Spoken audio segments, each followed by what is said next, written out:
So this blog takes you through a suggested 6 steps if you are being denied access or contact or being able to see your children. And this won't work for everyone, but it is a suggested process that gives you the best chance of resolving this situation.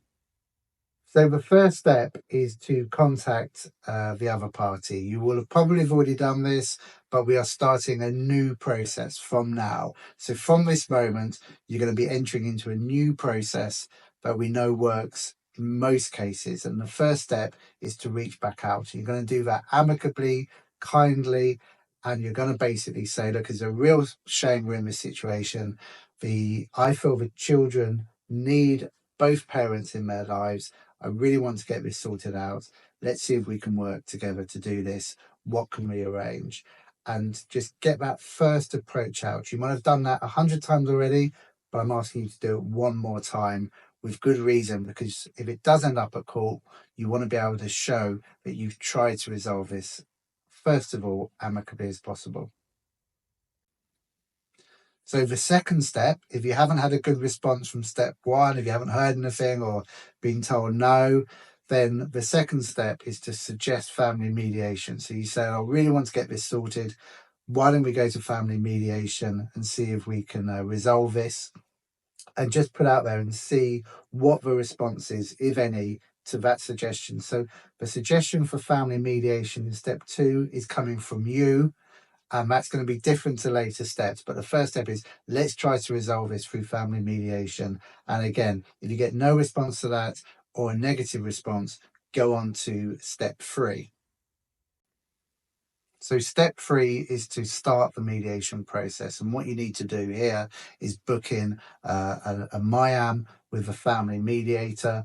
You can do an urgent MIAM if you really want to get this sorted quickly. You can do a standard MIAM through ourselves if you choose Mediate UK to help you with this. We will normally, in most cases, write to the other party inviting them to family mediation. And that's a really important step, because even if they've said no to you or ignored you, it's slightly different coming from a family mediator, but it also gives them a formal opportunity to either decline or ignore a request for family mediation. And again, if it does end up going to court, you're going to need to show that you've actually attempted to resolve this amicably outside. So book in your MIAM, get that done, and then following on from that, we will invite the other party, but we can also release what's called a form C100 to help you make that application to court. So the next step, step 4, is to make the application to court. You can do that online through the government portal. You're going to need to have that signed C100 form. In most cases, there are 15 exemptions. Have a little search on our website and you can go through those. But in most cases, you're going to need to have that MIAM signed by a mediator. You're going to fill out the rest of the C100 form. You can do it yourself. If you want help doing it, you can use a solicitor, or you can use a Mackenzie friend. And we've teamed up with some Mackenzie friends to help you complete that. So do have a look out for our Mackenzie friend form completion packages on our website, and they will help take you through that process and apply to the court. And then you will at least be in the process to be given a court date. So when you apply to court, you'll be given a date. It can change. It depends how busy the courts are.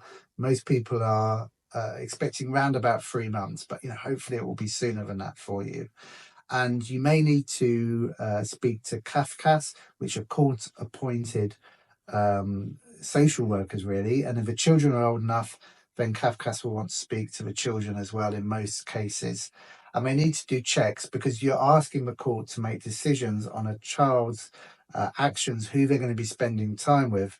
The court need to make sure that the decisions they make are safe and fair for the children.